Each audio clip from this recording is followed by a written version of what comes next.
Hello, my dear aspirants.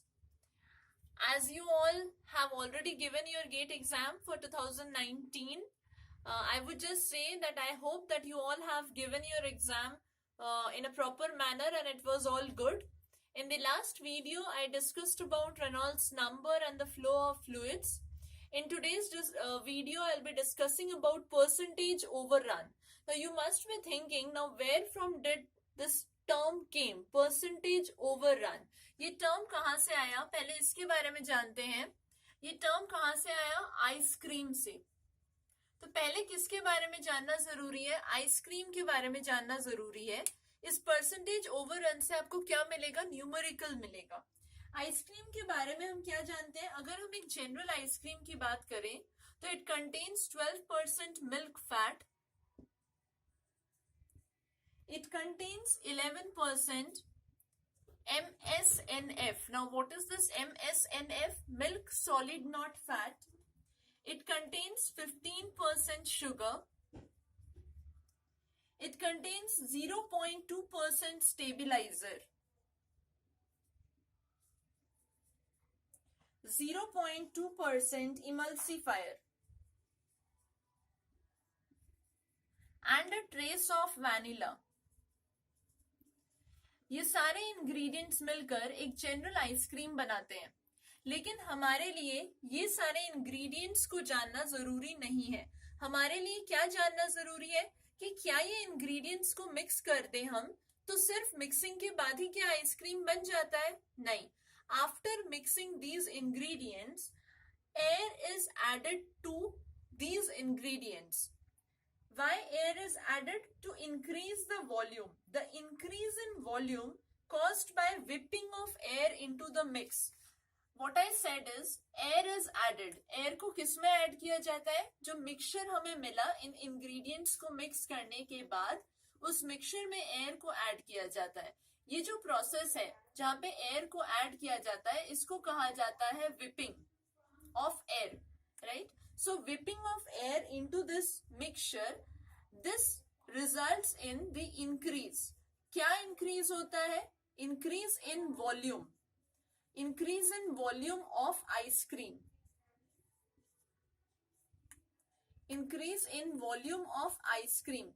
When we add air, that means when air is whipped into the mixture, the volume of ice cream increases. And this is done before freezing. After mixing all the ingredients before freezing, whipping is carried out.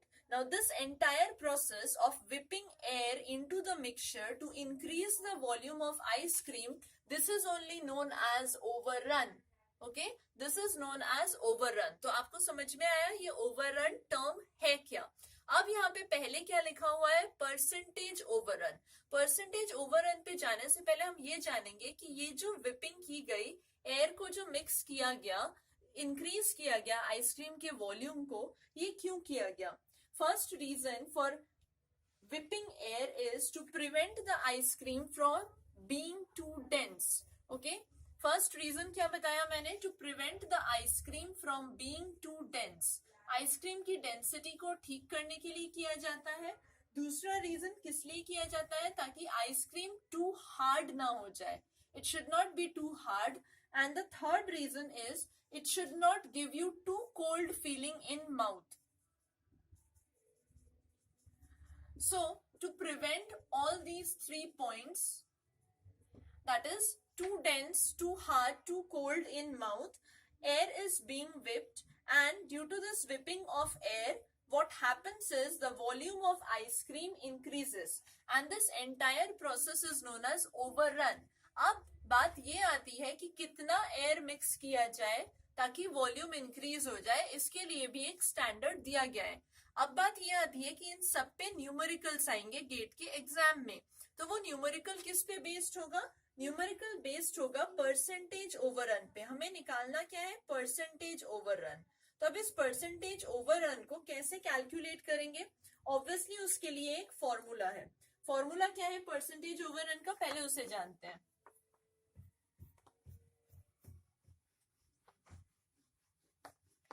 Based on the formula, you have to solve the numerical.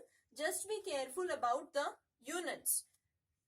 Units बहुत ज्यादा ध्यान रखिएगा जब आप किसी question को solve करो. Percentage overrun, that is equal to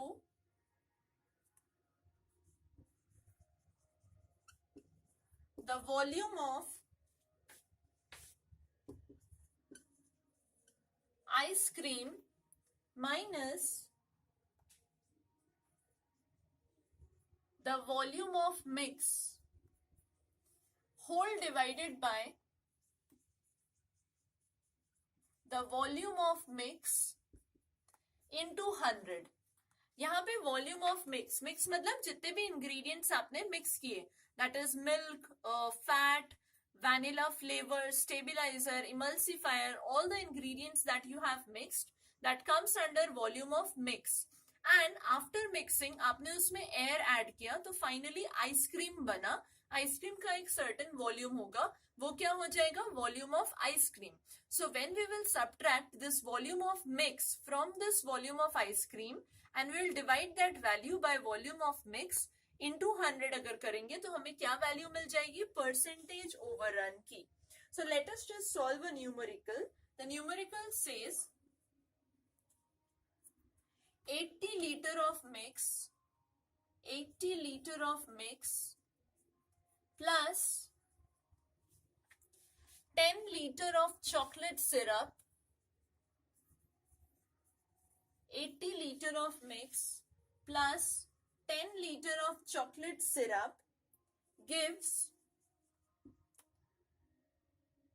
170 liter of chocolate ice cream.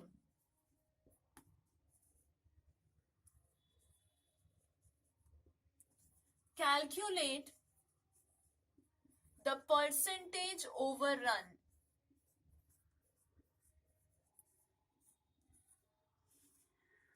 Ice cream, as you know, being a food technologist, or even if you're not a food technologist, then also ice cream is very favorite of each and everyone.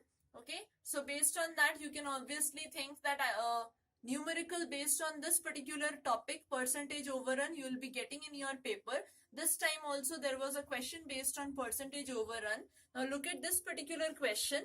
इस question में बोला क्या है, calculate the percentage overrun, और उसके बाद dash दे दिया गया है. मतलब यहाँ पे आपको आंसर पुट करना है. क्योंकि आप खुद आंसर पुट कर रहे हो तो ऑब्वियसली इसके लिए नेगेटिव मार्किंग नहीं होगी. अब क्वेश्चन को समझते हैं. क्वेश्चन क्या कह रहा है, 80 liters of mix plus 10 liters of chocolate syrup gives 170 liters of chocolate ice cream. मतलब जो फाइनल आइसक्रीम हमें मिली वो क्या है, चॉकलेट आइसक्रीम है. चॉकलेट आइसक्रीम का वॉल्यूम कितना है, 170 लीटर. अब इस 170 लीटर चॉकलेट आइसक्रीम को बनाने के लिए आपने क्या यूज किया, 80 लीटर का मिक्स यूज किया, उसके साथ क्या यूज किया, 10 litres of chocolate syrup. That means इस क्वेश्चन के लिए volume of mix, volume of mix ये कितना हो जाएगा, 80 लीटर का जो मिक्स था वो प्लस 10 लीटर का जो चॉकलेट सिरप है वो, दोनों को मिलाएंगे तभी जाके हमें फाइनल मिक्स मिलेगा. और उस फाइनल मिक्स में अगर हम एयर ऐड करेंगे तब जाके हमें क्या मिलेगा, 170 लीटर. तो यहाँ पे वॉल्यूम ऑफ मिक्स कितना हो गया, 90 लीटर्स. ये हो गया वॉल्यूम ऑफ मिक्स. अब उसके बाद फॉर्मूला क्या था,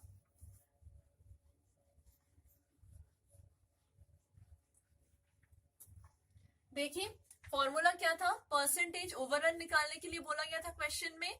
फॉर्मूला क्या था, वॉल्यूम ऑफ आइसक्रीम.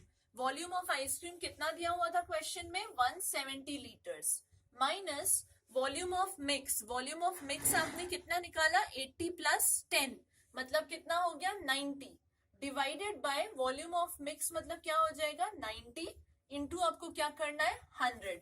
यहाँ पे सारे जो वैल्यूज दिए गए थे वो लीटर में दिए गए थे, तो यूनिट को चेंज करने की कोई जरूरत नहीं है. तो फाइनल आंसर अगर आप इसे सॉल्व करोगे तो आएगा 88.8%.